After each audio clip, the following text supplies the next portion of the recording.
All right, let's look at the call from His Excellency Peter Obi on the president to resign and the pushback from the presidency saying his call is anti-democratic and that's not the way to go. What's your take on it? It's not overdue. Is the president resignation not overdue? I'm telling you that I am just a Nigerian. Mr. Victor, anytime I remember that there are Chibok girls, anytime I remember that there are children from Bo, Katsina, Oyo in the bush, I don't even know whether nobody's even talking about them again. I find it difficult to sleep. I find it difficult to eat. Then how would this president, how does he go to bed to sleep? I don't know what I'm saying. How does he go to bed to sleep? If that's why I don't like seeing accident or anything, all those things, because it normally affect my body. How does this president be going around laughing? And somebody said that you should resign. You said that you don't want to. It's long overdue. So it's a welcome development. Peter Obi made the right statement. He's supposed to resign. Sure. In fact, he shouldn't have waited Peter Obi to say it. Let's look at what Senator Adams Oshiomhole said about Peter Obi's leadership qualities. He has criticized his leadership record and political credibility, saying that when he was governor in Anambra State, there was issue of insecurity and he couldn't address such issues. And so why should Nigerians entrust him with a bigger responsibility if he couldn't manage Anambra State? Does somebody like Adams Oshiomhole have the gut to come to this country to talk?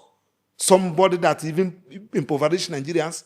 Is he not the person that contributed in bringing Buhari to power, second tenure, to come and mess up? Was he not the person that was clapping for Buhari? Adams Oshiomhole. If we do free and fair election in his family, can he win? If you see them abroad, even in trade session, in airport, in a shopping mall, they cover themselves to use this. They won't allow people to know them because they know what people do to them. Will Adams Oshiomhole be proud to call himself former NLC chairman? It is not when he left NLC this thing that we know what he was doing. How he was using NLC to negotiate for power. And we thought that he was even an activist then. Someone like Showore, people that knew him.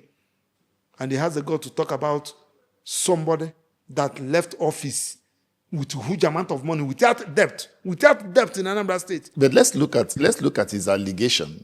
Can you use data to knock off his allegation that Bakassi boys existed? Listen. You also know that Adams Oshiomhole is speaking from a very negative, hatred perspective.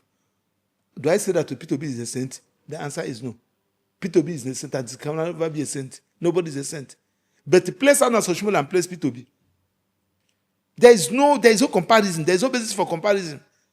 Peter Obi ruled Anambra State with conscience. Do I say that he's a saint? The answer is no. He ruled Anambra State with conscience. Okay, Adams Oshiomhole. Let's start with this. Leave APC. Go to which party? Go to Accord Party. Which other party? Or APP or AA or one of these unpopular parties in Edo State. Some of those parties can take exception to it. Let's go to Edo North.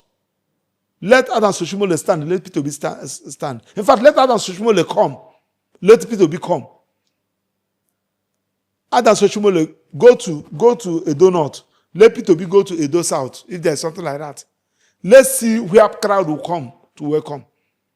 Not rented crowd. I'm talking about organic supporters. So you use that basis. So yes, of course, Peter Obi may have one or two this thing, but Peter Obi remains the best. Go and verify. After leaving Anambra State, no contractor was owed, no teacher was owed, no pensioner was owed. No, he paid everything and left money in the account of all these places and do something that people say, what stopped Peter Obi from converting those money? Yes, they have thoroughly investigated this man to see whether they can see anything so that they can pick him. You cannot. You say Adams Oshiomhole, who was encouraging rigging of election. Some people, I suffered because of that man you are seeing there. As a student, when we heard that he has been picked, together with the children and them, we are there on ground, thinking that we are working with a human being until we see. I beg, let's talk another issue. Is there any scenario that you think that Tinubu can be defeated in 2027? He is defeated. How? What do you mean by how? How?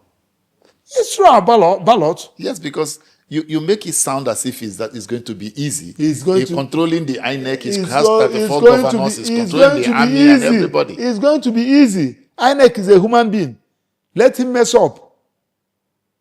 He's controlling the army. That army is a human being. You kill everybody.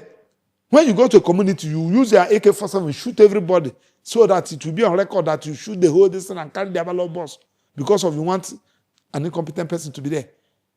It's going to be easy. Nigeria can make it easy. Have you not seen it? It happened in Abia, yes, where somebody said no, and the people said no. They maintain it. And that's why Oti cannot mess up. Because he never misused that. He never suffered in getting that particular distance. Just like my very self, I won my primaries and some people wanted to buy it. The party said no. This is the person. They gave it to me. I'm indebted to the party. I did not give anybody 1 naira. The people that even wanted to collect it, party said no. So why should I? Because I'm indebted to them. If I leave them, I go against them, God will punish me. That is how it's supposed to be. So when you now said no to this person, like Oti, had it been that Oti messed up, God will just punish him.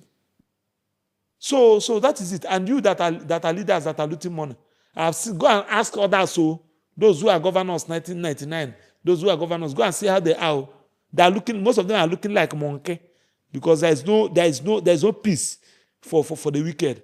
You cannot be looting money that meant for pensioners. You can't be looting money that meant for workers. They can't access their money to buy drugs. They can't access their money to buy BP and the sugar and the element they are passing through. They are dying on hunger. Some of them are sucking gari. And you are packing the money. Immediately the allocation come. You call the change. You change it to dollar. You pack it in your house. You will die because of that money. It's a cost that people are placing on you. Most of them, when they are dying, they are raising curses on you. And they call themselves a governor. Cyrene, I'm not jealous. I don't even envy them. Because what you sow, shall you reap. Check your children. Where is their conscience? Where is their conscience that what are you doing with money? Shame unto you. Shame unto all of you people.